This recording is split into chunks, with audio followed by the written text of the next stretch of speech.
Master. Larry Gaga.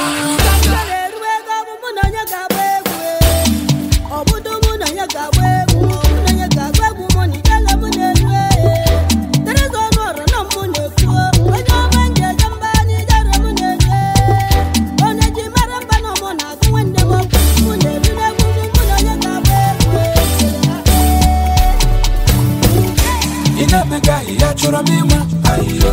Ochongo noko, achoramima, ayo. Iwagurubada, achoramima, ayo. Ichawema ni jena nkema, ayo. Ijelendi wanya putakegu, ayo. Nasekendi wanya putakegu, ayo. Terizonu ara na panitegu, ayo. Larika kiye making sure no masaya there. Afambo Chief Mrs. Gloria Adaigbo Niile. JP. I am the National Coordinator of Okpotokpo Adaigbo, South Africa. Thank you very much. We'll start in inauguration. Na atuanya ferika maka na ogbanje ya agba. Igwe si Nigeria abi occasion adi igwe ito. Igwe si South Africa abi occasion alucha 5 6. So na many people ya abia this mmemme and ina anye fo na obidobeke ebidobe dalu. I'm Dr. Bishop Ama. By grace of God, I'm the chairman of the occasion. I'm Okpotokpo Adaigbo inauguration and launching. So I'm here to go back about that. See, I'm going to how near Hanema. Amaka. Because someone is. I want to be able and I have a woman, no, but that. And I'll be about enough for it on with then all you help and not so Hebrew. You got to go because now oh, you got Arabia, you got a minute. I have a window. So you have Igbo culture kind of promote. So I'm going to encourage Haji Sike, you know, Haji Sike and Maka. Thank you.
You are highly welcome. We welcome all of you on board. Make yourself comfortable wherever you are sitting. Anywhere you find yourself is a high table. Yeah, if you can, asuri basuro ibo, oburungiribo. Yes, mbona di anya mmemmaga saroko. Oburo mo abu MC. Amarazim ka esi we koru the thing nyanye mu n'onu ịghọtago mana anya ama mgbaji ya n'onu we go run am Nyabu aine kenunu ndi bialeba. We welcome you all. We say you are highly welcome. Make yourself comfortable. Well, once again, mata biko runire. Masharukwa na anyun. Biko anya chorozi mkwari.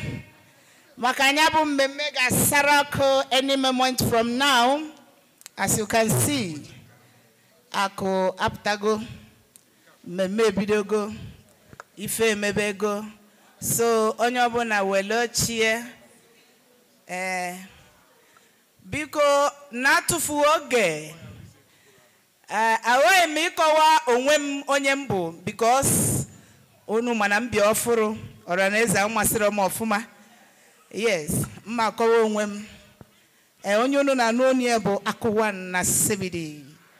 Ngomo seso odogwu agbara. Odogwu ikareka. Kembe juoyi. Mozo. I chop that's not woman. I don't care what you are saying about me.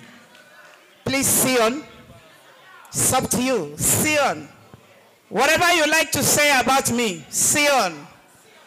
Now we there here. I want one na CBD omo. Nkembe joy mozo unu dia we. Bia kwasi ebulu mili malugo nkembo na South Africa. Odogwu agbara odaloda biko aka uwake ne mmadụ anọkwa. Wana aka Okpotokpo Adaigbo Niile. Okpotokpo Adaigbo Niile. Okpotokpo Adaigbo Niile. Yes, Chukwu bụ ike anyị. Unu mana tata bụ our day. Anara agbo ya draw. Anara agbo ya draw. Onye ọbụla lechaba. Imale ki yesi lecha ngala nini eme okita biko lechaba nwa unu dị okay. Today is our day biko onye tiri na anya. Biko iwe wenagi na anyị nwanwe ụbọchị tata. Iwatago Okpotokpo Adaigbo na media inauguration today. So Okpotokpo Adaigbo Niile na sion obuna beleba no rinne welo chege bobu nino.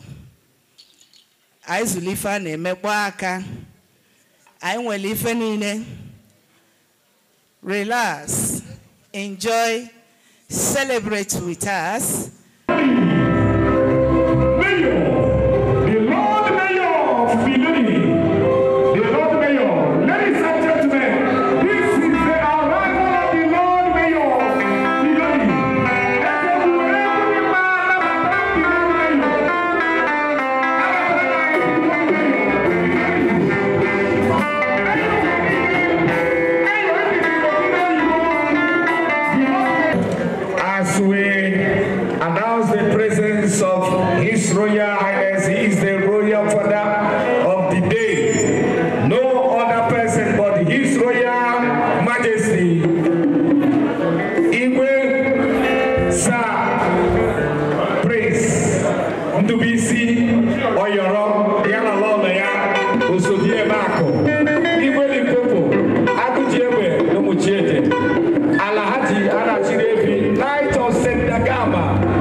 The chairman of today's occasion, no other person but High Chief and also Honorable Patron, Imo State Union South African Branch, and also Olushona Welfare Association, Oji Motor Pass Emogo, Imo State, Onekaide Kumakia, Onye Chimereze, a philanthropist, Obranyobia de Salesare, High Chief Steve Duru, Ulichuku Terabo, Nolo, Ulichuku Terabo, Imo State. He is the chairman of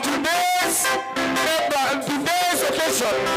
He is also member in also South Africa. Biko Ezebu, we are going to our Ebo chairman.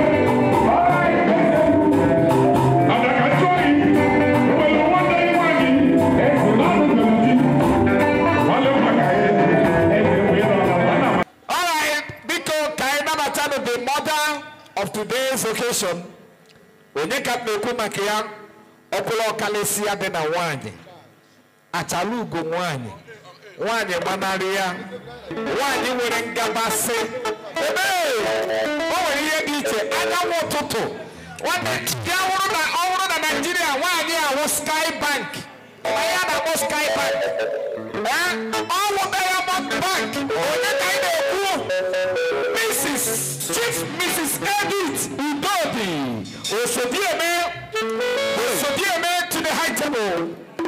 Osodieme why auditor. If you come to Libani, why auditor.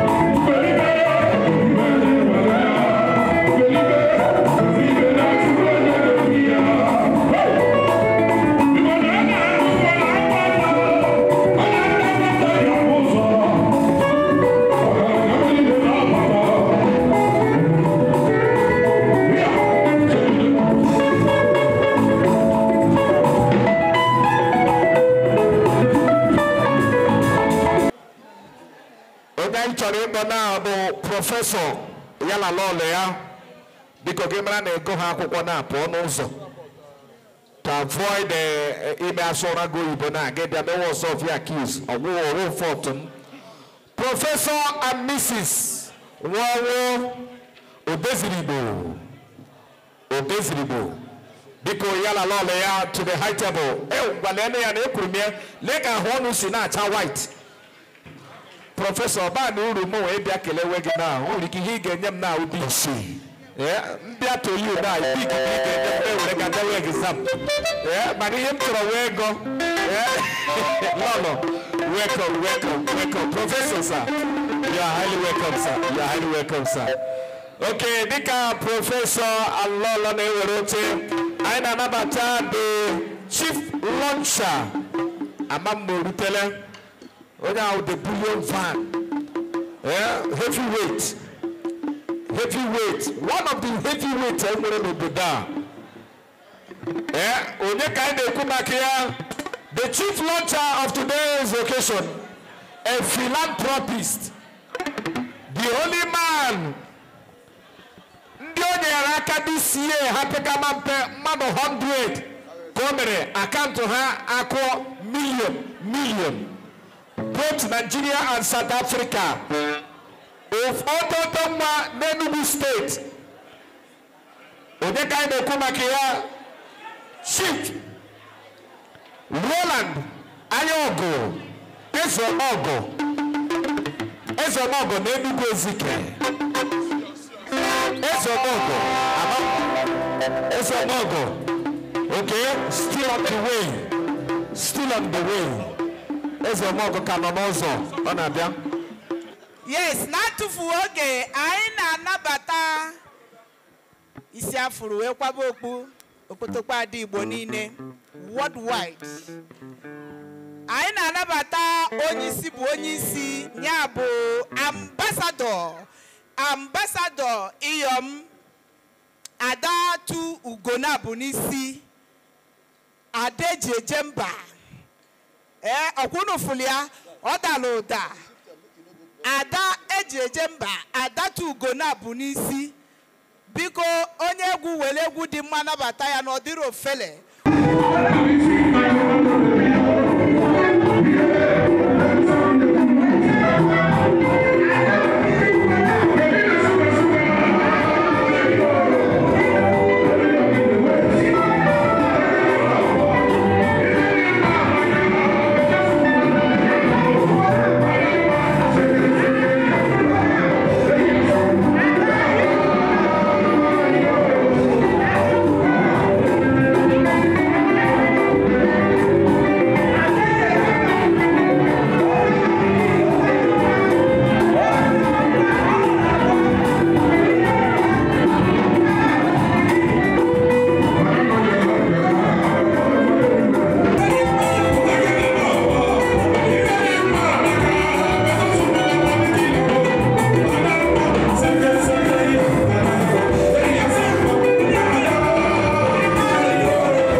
Bunisi ambassador Eyom ambassador Ogarelaga Nama Hoha one itoruogi with the founder, the main chairman of today's occasion.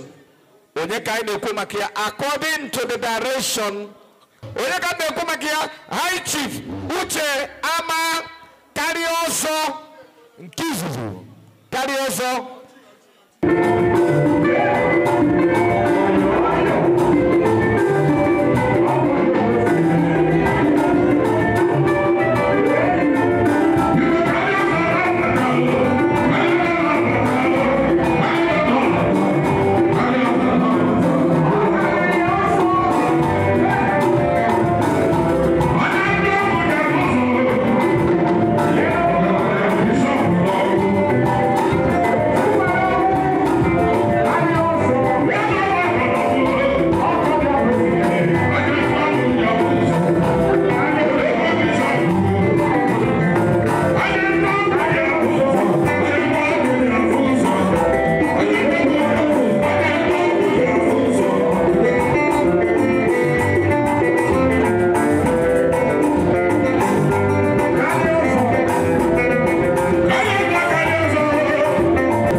Africa, and also founder Amiable Igbo Base of Friends International, home and abroad. Onyekaide Okwemake High Chief Sir Kinsley Onokogo, KDG. Carry us up. Okay, Kainega account. Make information. As in there, go. I account number. Biko Ganye account number. Biko or give you a number. Yeah, man, you will it. All right, I shall remember to the high table, the President General Igbo or Igbo, South Africa. Chief Honorable Douglas Waneke. Ojebe Mudu. Ochiara no where I can make it. You know, go tell to a China Yanaka. I don't know. Look, no, or Swafi to Hugo. Because President General, because I took a high table. Because Emmanuel I had an invitation card. Only I VIP.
Imo State, all way, Listo, Imo State. Ubedi Atoka, Neme Wedding, Kona Omanja Barato.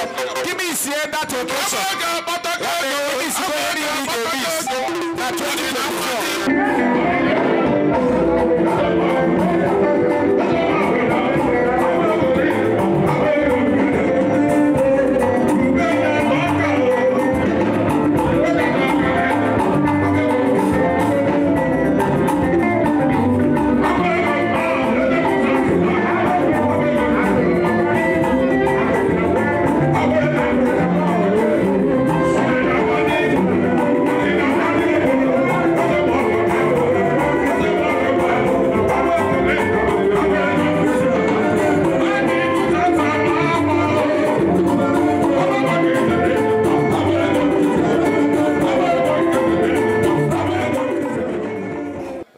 Pastor success for opening prayer. Please, man of God, wherever you are, can you come forward for opening prayer?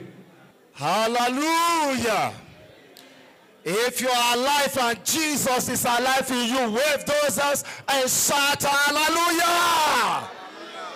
If you know he's the King of your life, the Lord of your life, the Ancient of Days, the one that speaketh and bringeth it to pass, the one that walks in the inside of you, lift those hands and shout hallelujah. Say, we serve a living God. Look at everybody. Let me quickly confess this. You are looking good. Look at your neighbor. Say, you are looking good. Look at another person. Say, you look good. Hallelujah. Nigerians are unique people.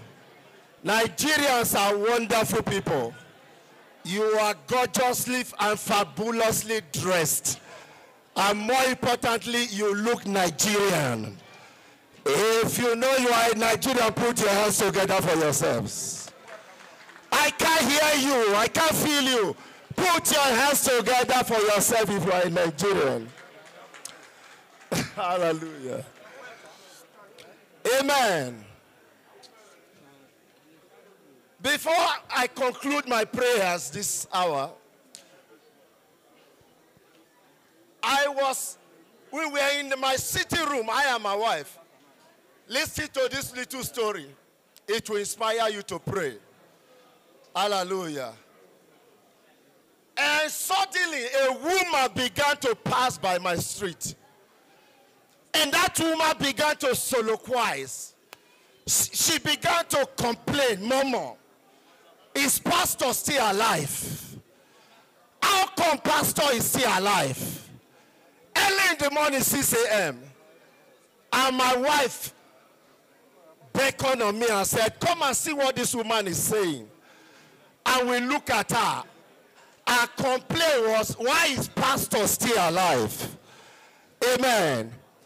Only God knows what they have done in the night. But in the morning, they were expecting results. And they never got that result. Okay. I want to say to somebody this hour, the expectation of your enemy will never come to pass in your life. If that was you, your amen would have been better. The desires of your enemy, it will never be fulfilled in your lives. What God has destined for you, it shall come to pass. Anyone that lifted an evil hand against you, that hand will perish. In the mighty name of Jesus. Father, we declare peace over this gathering. We declare supernatural covering over this gathering.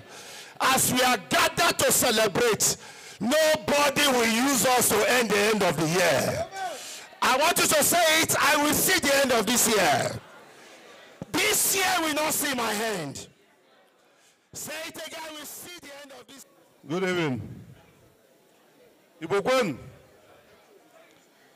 Igbo Lien. Okpotokpo Adaigbo. Okpotokpo Adaigbo. Una na ala ụla. Okpotokpo Adaigbo. Okpotokpo Adaigbo kwezuo na. Biko time is against us, I have a pay also. I got a pay also because I recognize that the dignitaries behind the occasion. Because this is also.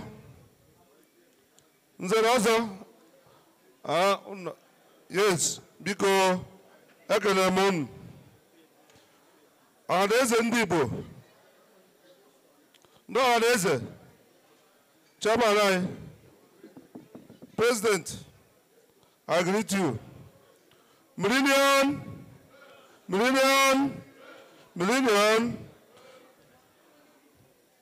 Officers mess.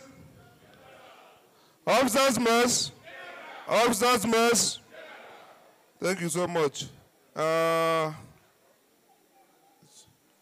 As usual, Amaka Binoni.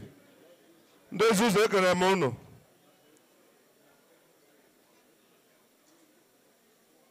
Imobi Pitolia. I greet you, sir.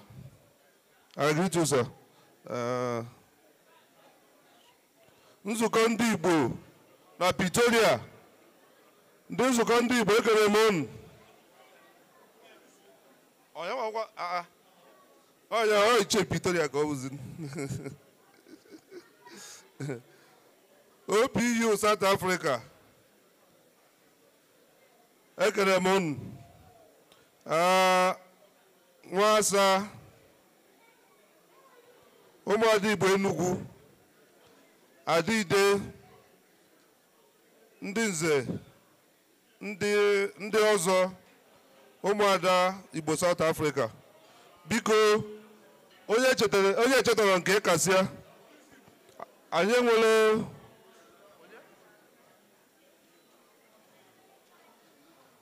much time biko na sị na anyị ma ihe anyị bịara na after the opening remark biko anyị ga-aga ka anyị mere ọjị after that biko ụmụada Igbo ha kpọrọ anyị for lunch na agụgụ ụmụ dị fụ na otego ha na-eme ihe ibutite orphanage homes and ndị ihe na-esiri ike biko ha ya need our support.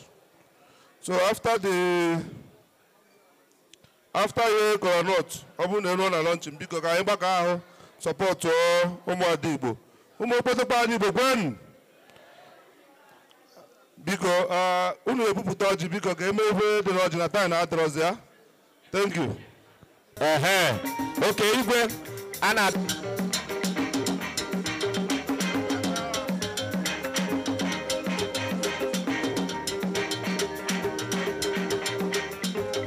Igwe,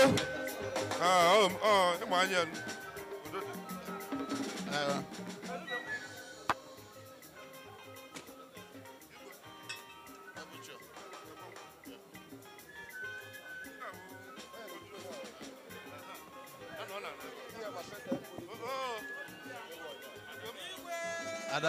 Adane Aramu.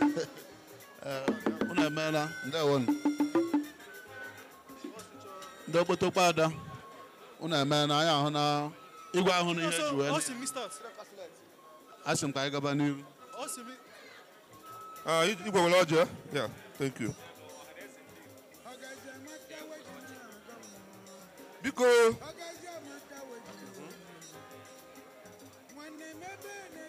Biko. Chia nọrọzi ọdụ udo.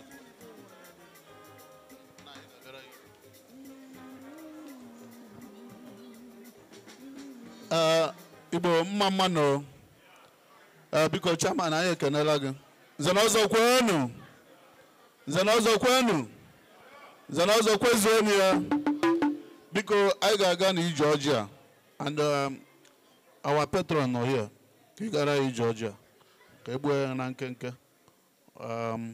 Owu steeti. Enye ndị ọhaneze. Then anyị aga steeti. Igwe nwere swag. Igbo kwenu. Igbo kwenu. Igbo kwezuonu. Okpotokpo Adaigbo kwenu. Okpotokpo Adaigbo kwenu. Okpotokpo Adaigbo kwezuonu. Ndị Okpotokpo Adaigbo eme n'ọjị. Ewetara na ọha na eze ọjị. And anyị ga-emuvu ka anyị mee ihe nụ n'ọjị a. Anyị lee ọjị a. Anyị rebe ya dịka omenala si wee dịrị. O nwere ike ọ gaghị agazu. Mana nke ọbụla ọfọ n'aha na ihe eji ebu ya aka na-abụ. Biko na-egbughị oge. Ọsọfịa bịa buru ọjị a ka ibugara anyị President General ọhaneze ndị Igbo ka o wepụ ofu ọjị.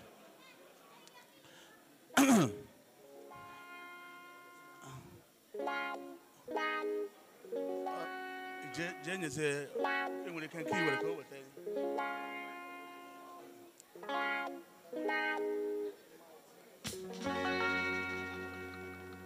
Onye Abia steeti nọ ebe a aka ya nọ n'ọjị a. Onye ọbụla bụ onye Anambra steeti nọ nga aka ya nọ n'ọjị a. Onye ọbụla bụ onye Ebonyi aka ya nọ n'ọjị a. Enugu steeti nọ nga aka ọ nọ n'ọjị a. Delta steeti aka ọ nọ n'ọjị a. Imo steeti. Cha Igbo kwenu. Igbo kwenu. Igbo kwezuonu. Ndị Okpotokpo Adaigbo kwenu. Kwenu kwezuonu. Biko ndị Igbo unu afọ ọjị ndị Okpotokpo Adaigbo butere ndị Igbo. Ana m asị ka our petrol onye na-aga ije ọjị ka o nwee ike were ya na-aga ka o mezuo ndị Igbo ihe ọjị otu ọjị si aga. Ekele gị petrol anyị. Ndị Igbo ihe awa ọjị unu. Ọnụ lee anya ọnụ ga-ahụ na Igbo niile ewetazuo n'ọjị. Onye ọbụla na-eri nga ọ na-eri eriela nga ọ na-eri. Igwe dịka the royal father of the day anyị ga-ebi ọjị a ka i were blessing gị tụkwasị na ya ka e nwee ike ịgbapụ mmemme a ọsọ. Ndeewonu.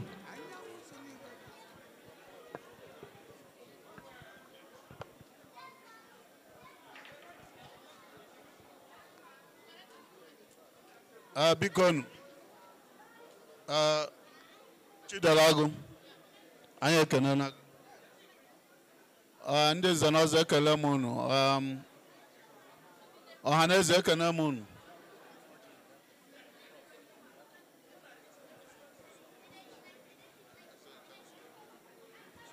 Biko nyere anyị prof ọjị. Prof. Nna anyị prof. Ndewo sir. Ndewo. Biko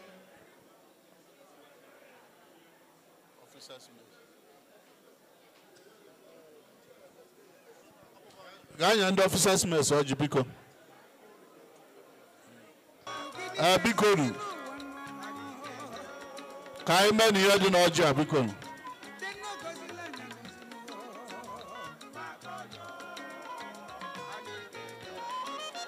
Anyị ga-adị n'ọ na anyị na-achọ n'obodo anyị ga-enweta ya. Anyị bịara obodo a ga-akpata akụ. Asị m na anyị ga-akpata n'akụ and akụ anyị ga-eru n'ụlọ n'aha Jizọs. Ụbọchị taa bụ ụbọchị ọṅụ nye ụmụ Okpotokpo Adaigbo. Anyị wee sị ka anyị bịa nọnyere ha. Asị m ihe ọbụla anyị ga-eme taa ọ ga-aga dị ka anyị si chọọ ya n'aha Jizọs. Ụkwụ anyị ji bịa obodo a nke anyị ga-eji agha anaghị ga-akakwa ya mma. Onye ọhụrụ anyị chere echiche ọjọọ ihe ọjọọ ga-abịara ya mana ihu anyị chebe nke ọma bịara gị wee sị na ọ ga-adịrị ndị Igbo na mma n'obodo a na Eke dịrị anyị mma n'Orie dịrị anyị mma n'Afọ dịrị anyị mma na Nkwọ n'aha Jizọs Kraịst bụ onye nwe anyị.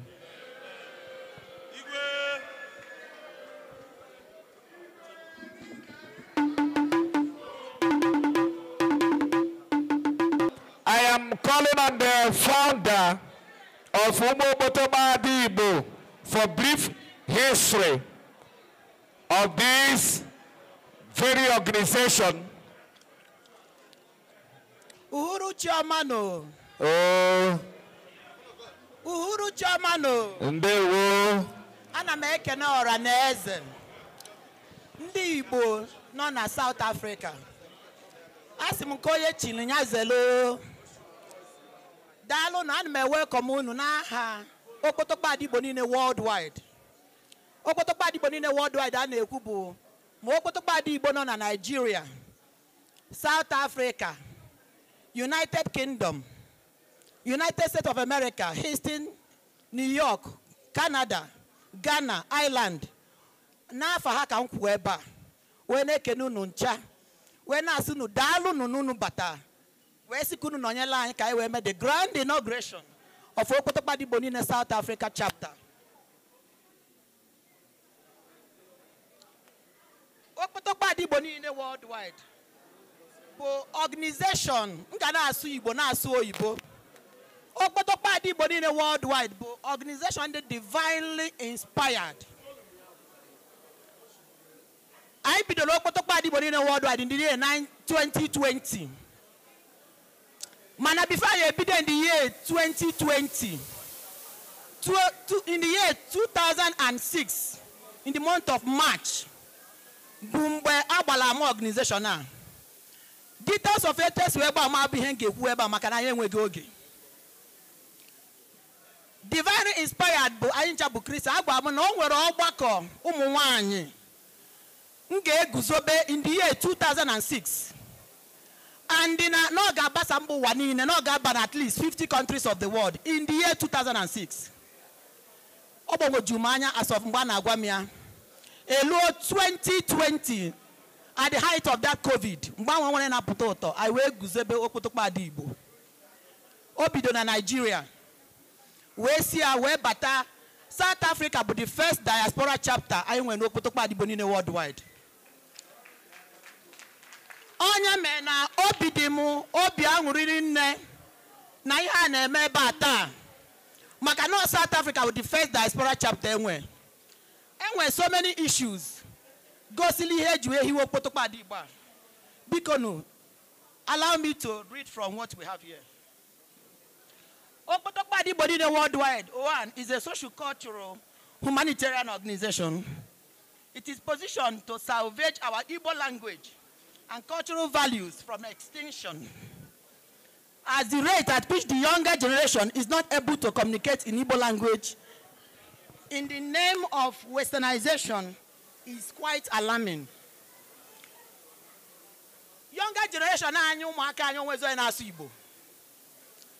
Adam nwanyị ị na-asị ya ọ na-ene gị. diokpara gị amara asụ Igbo kedu ihe anyị ga-eme unu gbachi nkịtị that generation from that generation Igbo anana maka na mgbe ada gị na-ada asụ Igbo n'ụlọ okorobịa na-ada asụ Igbo gịnị ka ha ga-akụziri ụmụ ha they will end up na-asụ oyibo ọbụla unu Igbo anago ihe izizi anyị wee ihe ọgbaka na WhatsApp platforms anyị all over the world ihe anyị ji communicate wee debo asụsụ Igbo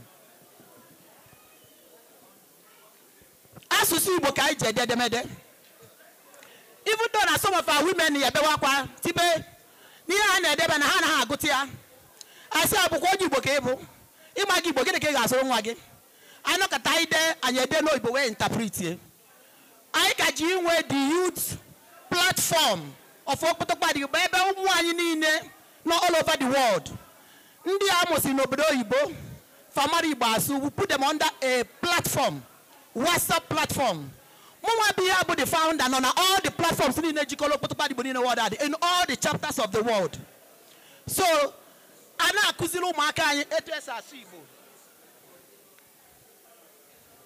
There are a lot of voiceless Igbo women that cannot defend themselves even when their rights are trampled upon. They are so disadvantaged and vulnerable that they have no voice, do not know their rights legally, and have no one speaking out for them. Hence, they are dying in silence. A case study of most widows in Igbo land who are also oppressed. I don't know Okpotokpo Adaigbo, anyị nwere na legal department.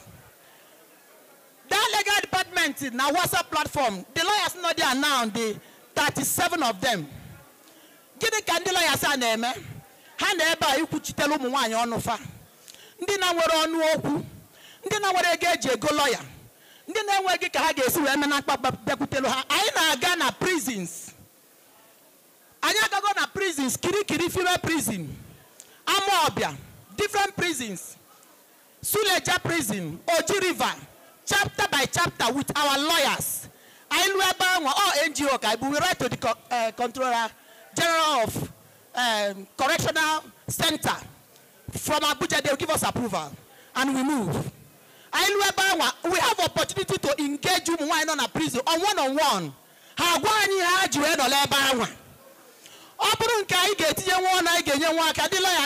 get the case. Maybe you on pro bono. Platform they put in a phone man. Legal department of Okpotokpo Adaigbo, you got #1.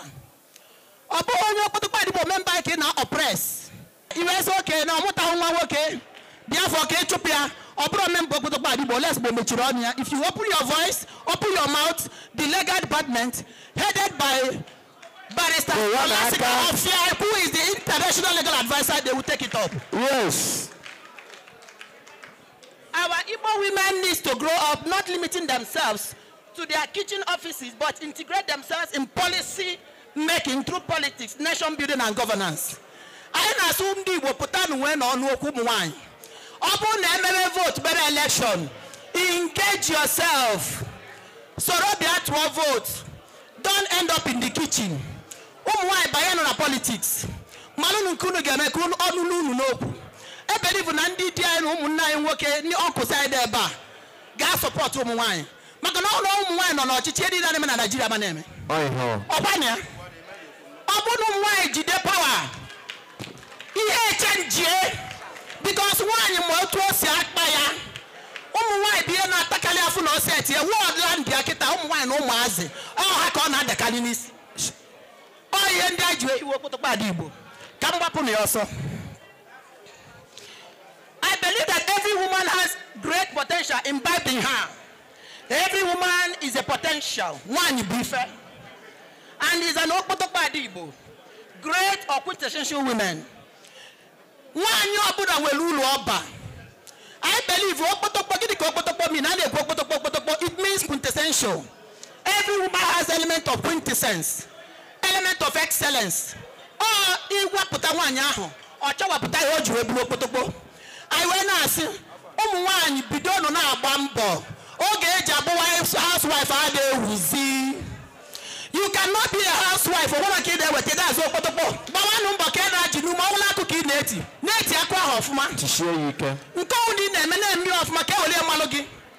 Obra Karaki, Ika Yagida Karipota, Akalagabura, special Akala. because you are doing what you are doing well. Okpotokpo Adaigbo na-asụ ụmụ nwaanyị na-agba mbọ ka unu bụrụ helpmate to your husbands. O nwee ka o si gbajuo olu di gị, o nwere onye ga-agba na ịpachi ya. Jide ezinụlọ, no shaking. That is why you're Okpotokpo. Igbo women are virtuous, hardworking, and quintessential women doing great things in their families, their communities, and for the society. Okpotokpo Adaigbo Niile worldwide is therefore an assemblage of those quintessential Okpotokpo women who are poised to champion in the cause of humanity, engaging global relevance and growth, social networking, and promoting some of the sustainable development goals, wherein lies the mission statement of the organization. Finally, I imagined Okpotokpo Adaigbo, a virtuous woman whose attributes I see in my humble self and have been inspired to imbibe same to Adandi Bobola, to become and remain hardworking, industrious, resilient, focused, pragmatic, and wonderful women in everything you find yourself to do. I thank you all for listening. God bless you.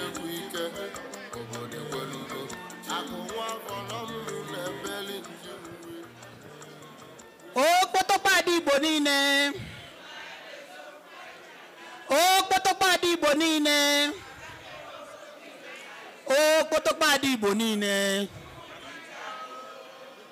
Inauguration. I come here to inaugurate here now for Okpotokpo Adaigbo Niile worldwide with the powers vested on me as the founder and the president general of Okpotokpo Adaigbo Niile worldwide. When I saw Nana Guputa here, because Kunu, Itinya Faginia, Itinya Fagi, where Afagi was said, it's not difficult. I do solemnly affirm that I shall continue to faithfully uphold the mission and vision of our great organization, championing the cause of humanity, enhancing global relevance and growth, social networking, and promoting OAN sustainable development goals. That the aim of a society for excellent leadership and overall progress, where women and children are protected and stable,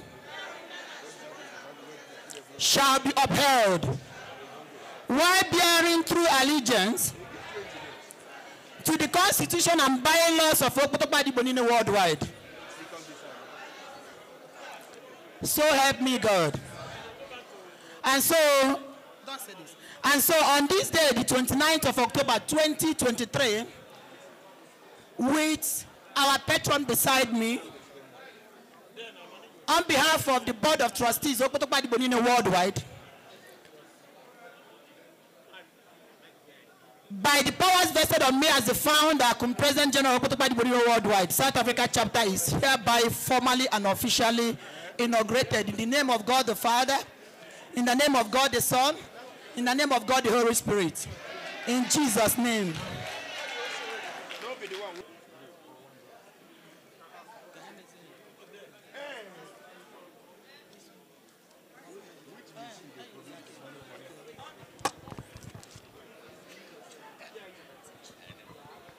Okpotokpo Adaigbo Niile worldwide. N'iru onye ọbụla ka mụ na isi afurukwa Okpotokpo Adaigbo Niile worldwide, that without her there is no Okpotokpo Adaigbo Niile worldwide in South Africa. Bụ Owelego Global, Akwụgo Ndị Igbo, Adadara m ụwa niile, Chief Mrs. Gloria Anieboka, nnukwu nwanyị, ike anyị bụ, ọ na gị kpakwara ya agba bifo anyị apụta. I see that the president of the webtalia, election. Mona, the national coordinator could met Okpotokpo Adaigbo. When they were near Kienu, because Okpotokpo Adaigbo Niile na Johannesburg. Because Ugunu ga kwanyalo were go kwanyalo nya. Osi nuwayonu unegeyanti. Osi nukuru unegeyanti. Tako obike official powers vested on her as the governor of Okpotokpo Adaigbo Niile, Johannesburg. Congratulations, ma. Congratulations. Congratulations. Congratulations. Congratulations, ma. Congratulations. Congratulations. Congratulations, ma. Congratulations, ma. 1, 2. Congratulations. Let's see. 1, 2.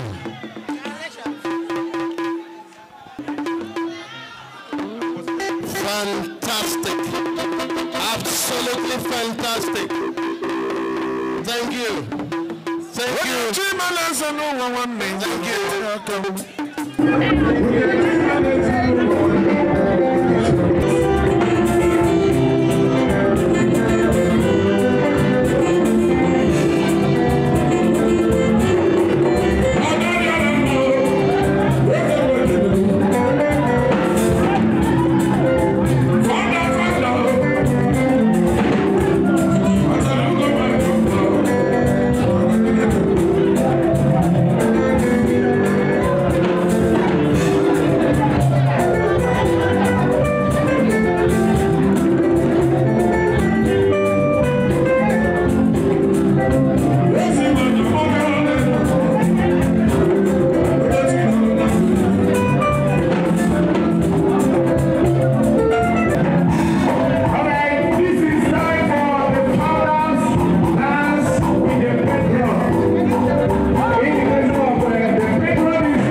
I got banner launching.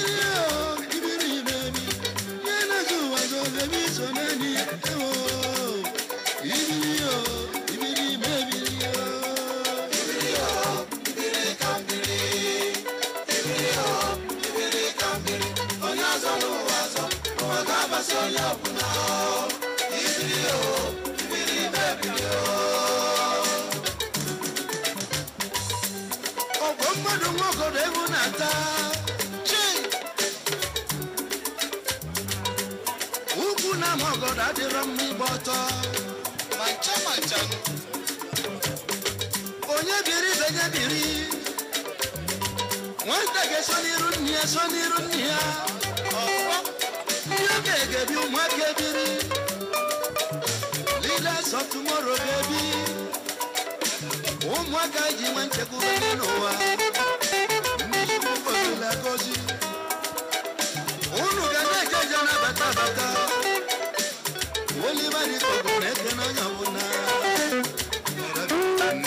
But in doing that also, let me recognize leadership of our communities, wherever we are here. But there are two most important women here in South Africa. One Yobosi and one Yonicha. These two names are conversant with everybody here in terms of mama feeding the babies in a foreign land. Lady, receive my respect. Please, a hands of applause to these two fantastic women. If I am the women of our community have risen up and said, this must stop. We must take the bull by the horn. Because also allow me to recognize particular leaderships in our forum. The outgoing Vice President of Anambra State Association and the incoming Vice President of ASA South Africa, Chief Johnson Ume in our midst, I recognize you. But you see, one of the things I take gratitude for is I'm an Agwata man. And if you look up behind me, is my brother Okunze, Ndibona, South Africa. And listen, I'm not being gratuitous. That's a reality. Please, founder of Okpotokpo Adaigbo, it is not easy to be a global leader. To lead women, America, Holland, New Zealand, Australia, Austria, wherever they are. In fact, not just 2 days ago, there was a message from Professor Okonjo Iweala talking about Eastern region. Something is beginning to happen, ladies and gentlemen. $50 billion annually into the Nigerian economy. Ladies and gentlemen, do not underestimate your capacity. most important thing. Mr. Chairman, Millennium, listen, don't even underestimate. Okpotokpo Adaigbo. Adanemo Okpotokpo Ife. Adanemo Okpotokpo Ife. We are getting into a very interesting discussion. Ladies and gentlemen, where are we? At Hellenic Center. Hellenic Center. Hellenic Center, Hellenic Organization, one association of Greeks and Cyprus residents of South Africa who has decided to protect their citizens in South Africa. Is it in the spirit of what we are doing today that this infrastructure, even the church you see here, was given back to? And today we pay a substantial amount of money to utilize this place. I had when the MC was complaining that we are telling them not to make noise. If you don't want to be controlled, go build your own place.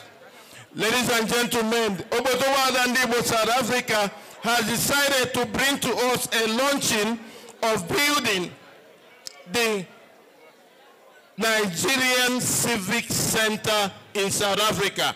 And that's why I'm speaking to you. This is the fulcrum of my story, distinguished ladies and gentlemen. I am particularly sure today is the day of institutionalization. What is institutionalization? Institutionalization will give about what a otokulu, no if I today. It is duly understandable. Am I still in line, distinguished ladies and gentlemen? Igbo kwenu. Because wherever you are, please pay attention to what we are doing. I know that this part of the program would have started earlier. But let's get into it. I'm going to call the chairman of today's occasion to open the room. Open the room for the launching of Nigerian Civic Center. And in the same venue, I'm also asking Millennium Social Club of South Africa to partner with Okpotokpo Adaigbo in developing the Nigerian Civic Center. It is possible, and we can do it. The chief launcher, Chief Leonard Ayog, because I'm out of time, so also the president. Because now Leonard Ayog, which is 30,000. We're now allowed to run the Civic Center.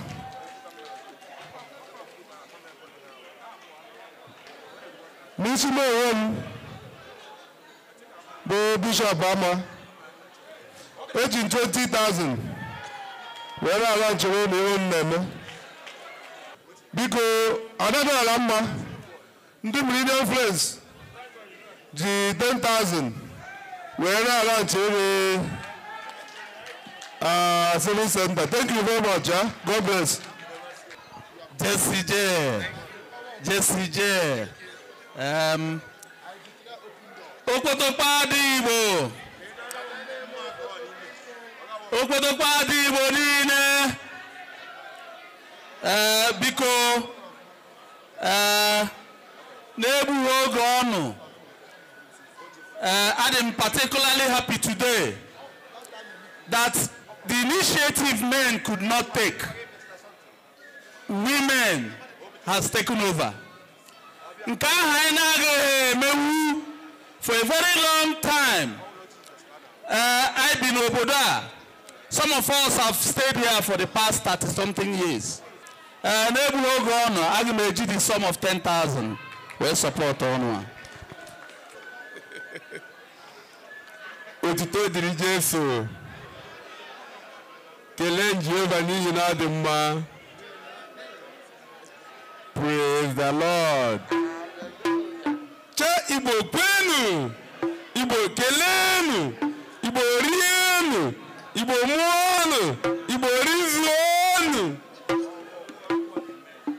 na-eme kedu onye ọbụla bịara ịsọpọt ndị Okpotokpo Adaigbo na mmemme ha na-eme taa, from the high table, chairman of the occasion, ndị high table, ndị nze, ndị ọzọ, ndị chief, president ọhaneze ndị Igbo, officers mess. Ana m ekene onye ọbụla n'aha ndị Okpotokpo Adaigbo. Ana m asị na ọ ga-adịrị anyị nche na mma n'aha Jizọs. Biko nkịta awụọzi mgbe a na-ekwu ọtụtụ okwu, anyị na-eje straight to the point. Aga m ebu ọtụtụ oge. Ana m asụpọtụ ihe a na-eme tata bụ sum of 10,000. And his bosom friend and executive of Inauguration, South Africa, please allow me to receive Nze Chuks Okoye, Ezo Amadike, Eze Eziwanne, and also proceeding from there.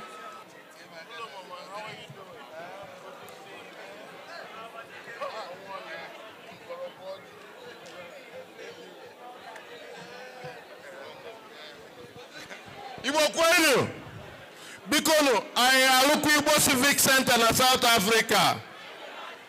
It's quite unfortunate na the chief launch anaro.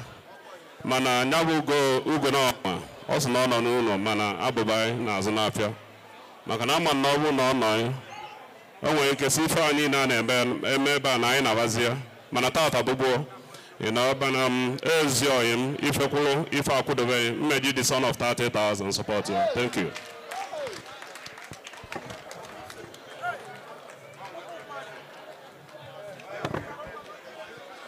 Igbo kwenu, onye kwere anyị kwechitara ya.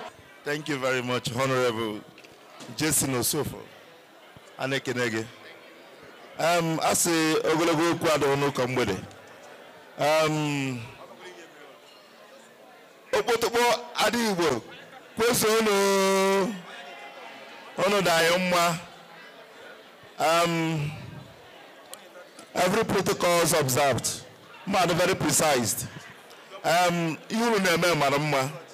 Oh, here, kwesịrị ihe omele. No. Ma support you with 10,000 rand. Anya dịgoro na mma. Anya ekene na gị.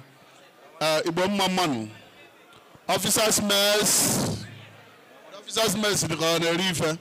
Nze na ọzọ kwenu. Zanozo kwezonia. Ohaneze ndị Igbo ekele m unu.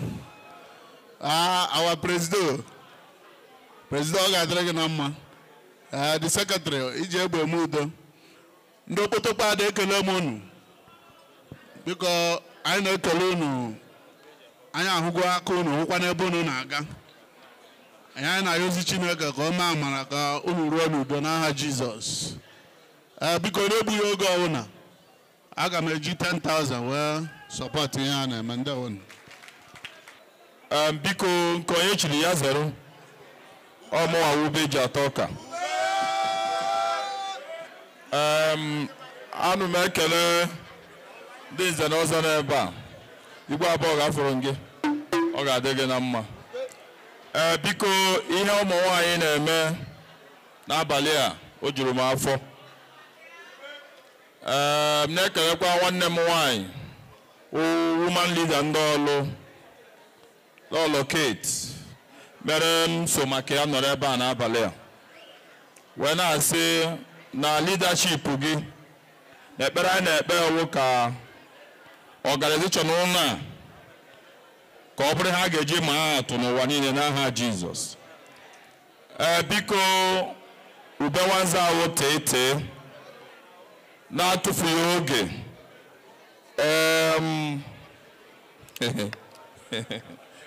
Aga m eji 5,000 rands cash. Hey, mommy. Biko, aga m eji 5,000 rands cash wee so unu gaa n'iru. Daalụnụ. Wow. Okpotokpo Adaigbo kwenu. Okpotokpo Adaigbo kwezuo. Na-atụfu oge unu. Mụ a ga-eji n'obere chenji wee si unu na ifuru na-eme dị m mma. M ga-enye unu 3,000. Fantastic. Onye ọ ga-adịrị mma ekene ngụ. Ọ ga-adịkwara ya mma n'aha Jizọs. Ọ ga-adịrị mma n'aha Jizọs. Officers mess. Officers mess. Generals. Biko etos wee dị na our Lord Mayor. Ya gwa ya okwu. Biko Lord Mayor.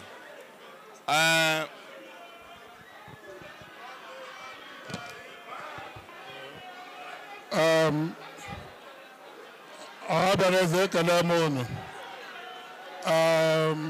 Cha Igbo kwenu. Igbo kwenu.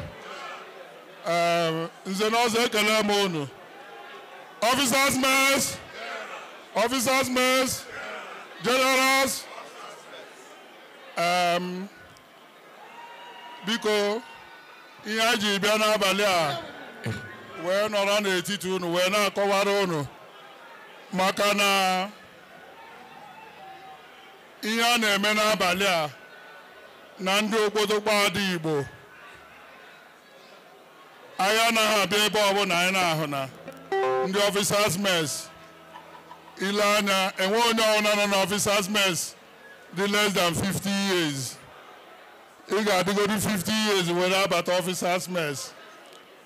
So ihe anyị bịara taa ahụ n'obodo anyị nọwụ South Africa.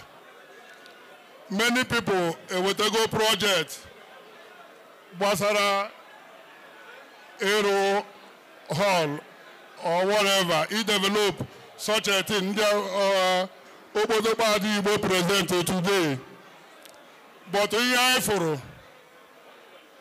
mere anyị ji wee kwudosi ike n'abalị a si na anyị ga-enye ha support with ihe anyị hụrụ taa. So ego anyị ga-edonetiri unu ga-akwado ihe ọbụla unu ga-eme. Ọ ga-abụ ọganihu and the project a ga-arụ ya as far as officers mess is concerned. And nke ọzọ n'ike onwe m as ọnwa ide atọ mmenye unu 10,000 rands.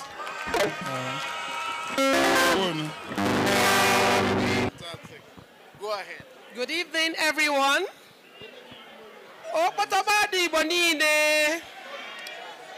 Okpotokpo Adaigbo Niile. Ekene m unu. His Royal Highness Igwe Limpopo Uli nnukwu mmadụ. Nna anyị ukwu bụ Ebu Bishop ekene m. Ewo ha vakakwa nke Ọhamadike Chief Ọhamadike Chief ọnwa ekene m unu. Nna ahụ ekenekwa m everybody ma ndị mma mara afa ba ama m unu ncha. Ịma na anyị na-alụ na ọfịs ma anyị ada ama afa. Biko nu nagidebe nu mo ebe China officers mess. Officers mess. Nze na ọzọ ekene m unu. Ndị ọhaneze ndị Igbo. Millennium Friends Club. Ekene m everybody. Adịdị ọra mma. Asị ka mbịa ka honor the occasion unu mem invite as the mother of the day. Aga m eji 5,000 wee kwado ife anyị na-eme. 5,000 bucks. Nzukọ ndị Igbo. South Africa. Thank you very much. Onye ọ ga-adịrị mma, onye ọ dịgolu mma. Okpotokpo Adaigbo. Okpotokpo Adaigbo. Okpotokpo Adaigbo. Biko ndị kwụ n'iru unu bụ nzukọ ndị Igbo Community Care South Africa. Standing by my immediate left, Professor Francis Nwanwu Odoziri Igbo ndị Igbo n'ọba. Aka dịkwa ya. And is a retired professor and a researcher unu ga-ama na anyị na nzukọ ndị Igbo nwere respect for unu wee kpọpụta these 3 men. My far left bụ Chief Ben Adiele, ọnwa gburugburu na Nsiri Imo, ọnwa na-etiri ọra na South Africa. Chief Ben Adiele is a patron of nzukọ ndị Igbo, and my humble self Eze Ezigwanne Amadike na-Igbo Ukwu from nzukọ ndị Igbo. Ha si ka anyị bịa ebe a ka anyị gwa unu na anyị na unu kwu na this civic center unu na-alụ na aka anyị dị ya. Ha nyere anyị envelope, anyị nwawo talk and do, enyere anyị envelope ka anyị nye unu, mana as a community care anyị ga-present the envelope to unu nwa. Ọhaneze ndị Igbo ekele m unu. Officers mates daalụnụ. Nzereọzọ kwenu, nzereọzọ kwenu, nzereọzọ ndị Igbo kwezuonu. Otu a ka ọ dị, anyị gbara in 3 places, anyị ga na-ekwucha ha ncha niile.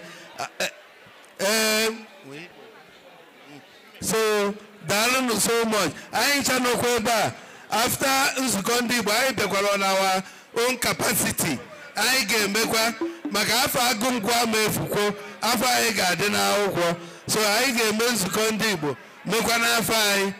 Jisie n'ike, anyị na unu kwu as far as na ada dị ọra mma na mfụrụ afọ ada dị ọra mma ebe anwa fụ osodieme nsị na anyị ga-abịarịrị. This is the highest delegation nzukọ ndị Igbo nwere. Ha anyị nwa bịara ebe a. So daalụnụ so much. Thank you.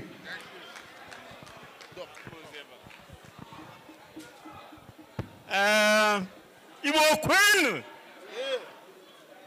Okpotokpo Adaigbo Niile lienu. Okpotokpo Adaigbo Niile lienu. Nze na ọzọ on high table, Igwe and the dignitaries on the high table, I greet you all. Ọhaneze anyị na-ekene, officers mess anyị na-ekene o. Anyị ekene zuo ọra abịala ije ebe anụnwa. Daalụnụ.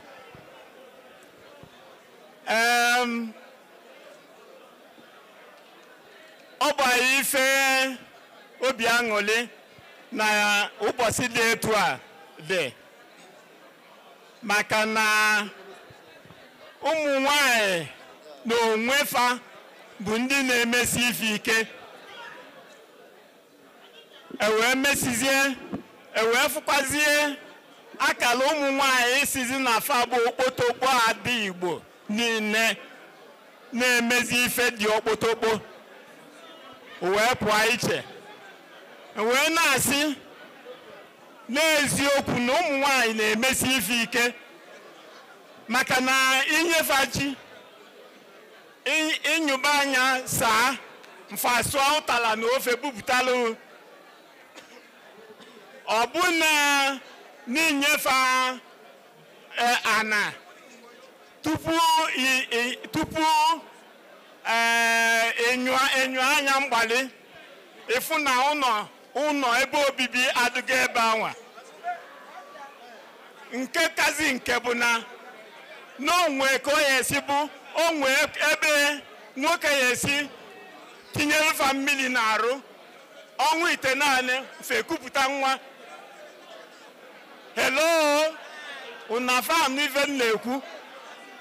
Ọ ife niile a ka anyị fụsị wee si na anyị ya abịa ije a, maka na unu n'ọdụ ka anwụlọ ọkụ na ozi ejila anwụlọ ọkụ elugo be Chukwu. Ya bụ na unu na ife ụmụ nwoke na-enwere ike ime eri ogologo oge a na unu ka unu bido ka unu mebe. Nke bụ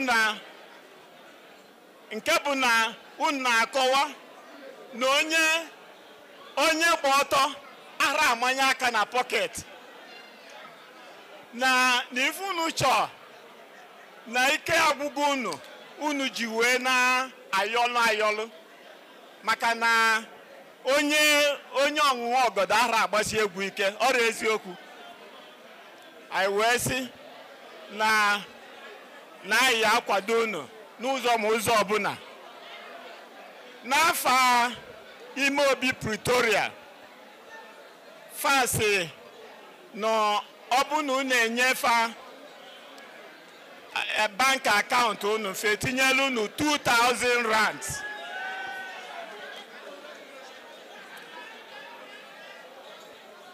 n'afọ mụ na onye be m anyị ji 1,000 wee na-akwadokwa unu jisie n'ike. Okpotokpo Adaigbo Niile, Okpotokpo Adaigbo Niile, obi dị anyị ụtọ n'ụbọchị taa na projekti a ndị Okpotokpo Adaigbo wepụtara ndị Igbo. Onye ọbụla nọ ebe a inside this hall, nwa onye Igbo, nwa onye ọhaneze. And project our project. So I want with the leadership of Ohaneze, I get key in to this project as part of our administrative policy, because our roadmap for the emancipation of Ndi Igbo. And Anomeba now pledge the sum of 1 million naira on behalf of Ohaneze Ndi Igbo, South Africa. Thank you. Thank you, Mr. President.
onu mu na ekele gị a na-ekwu a na-eme eme n'obodo ndị egwu na-ala ekele n'obodo a na-ekwu a na-eme eme n'obodo ndị egwu na-ala ekele a na-ekwu a na-eme eme n'obodo ndị egwu na-ala ekele n'obodo meme n'obodo ndị egwu na-ala ekele n'obodo.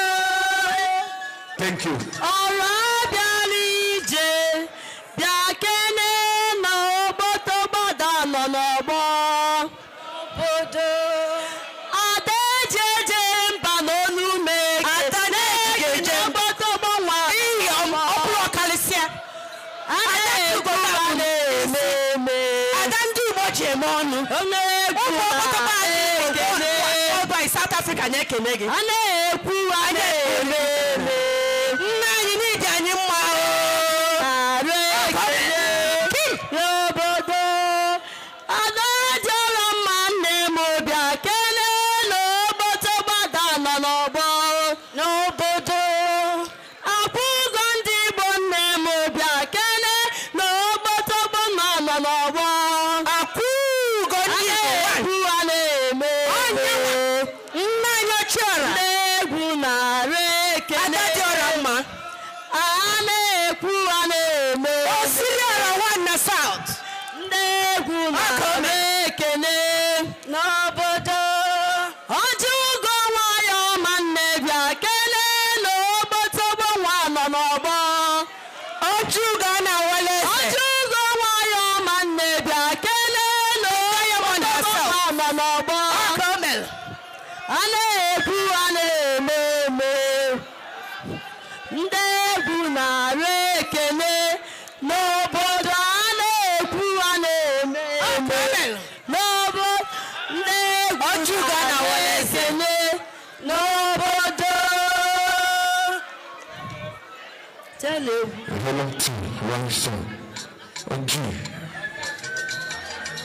onu mụ na-ekele gị onu mụ na-ekele gị ugo dị ya nwayọ mana onu mụ na-ekele gị ugo dị ya Okpotokpo nwa niile eme Okpotokpo ife na onu mụ na-ekele gị kelụ maka mmanya mere ọda imported beauty onu mụ na-ekele gị imported beauty na onu mụ na-ekele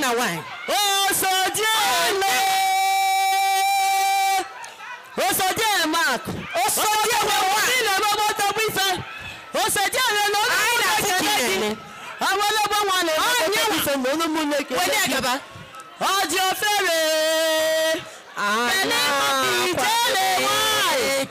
ijele nwanyị na onu mụ na-ekele gị ezi nwanne m ji na-ekele gị ijele nwanyị Okpotokpo nwa Okpotokpo anyị na-eme Okpotokpo ife na onu mụ na-ekele gị mmiri n'idole edo mmiri n'idole edo na onu mụ na-ekele gị onu mụ na-ekele gị mmiri n'idole edo nwanyị maka onu mụ na-ekele gị Okpotokpo nwa niile eme Okpotokpo ife mmiri n'idole edo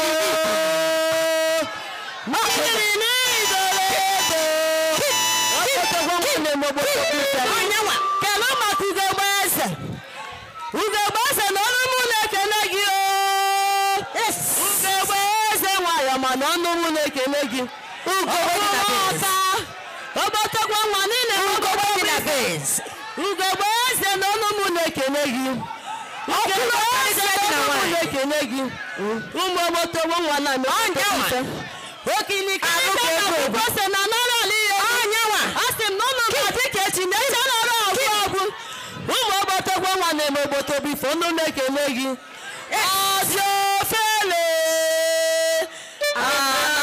akwadobe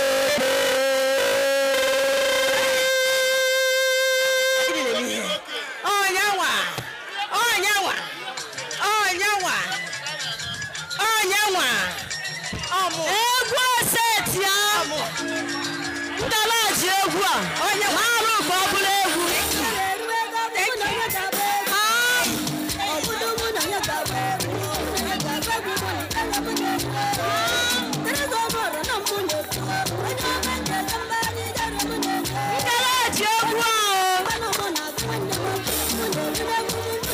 unu.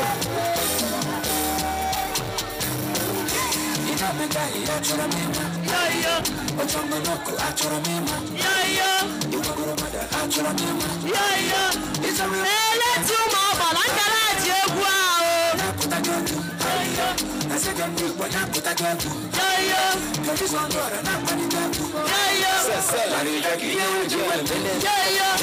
Making sure no matter what. Hey, I'm not saying. The sabbat of the man, a gala. Yeah, man. I'm not passing. I said, I pass. I'm not just Malola Lata. I'm not happy to come back. I'm not going to come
China Ogene. Even I tell you.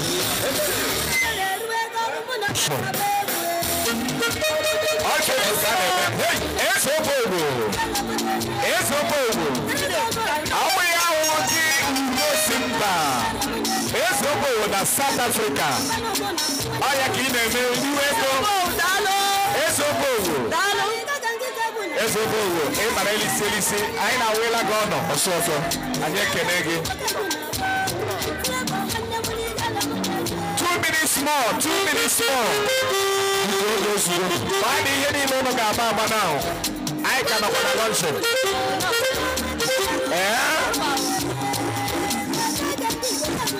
There's a one. I told you, Madam Cole.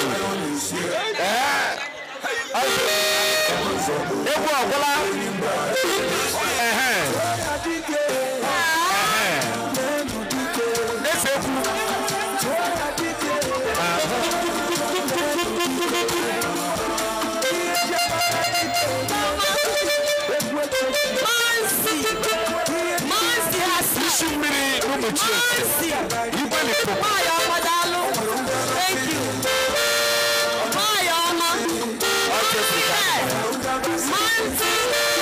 Mansi cosmetics.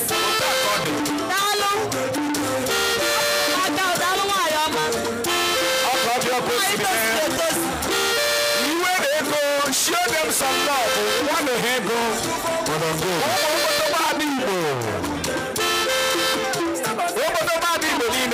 Madam Go do not need me. Madam Go. He said, "Oh, the bomba." What you will come and say? Hey, Uncle Oka. Uncle Oka is there. See her. That's the matter. Oh, that kind of man. I said, "Look at them, man." I got Jesus. Oh, well, let's see.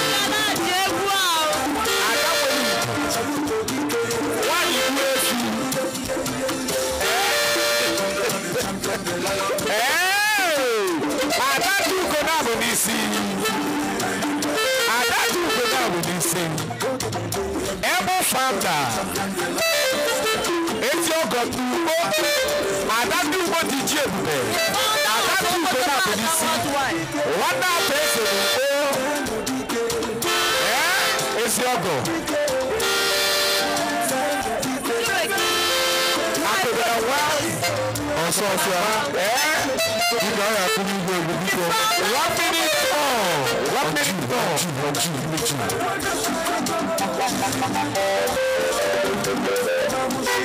Caralho! I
Thank you.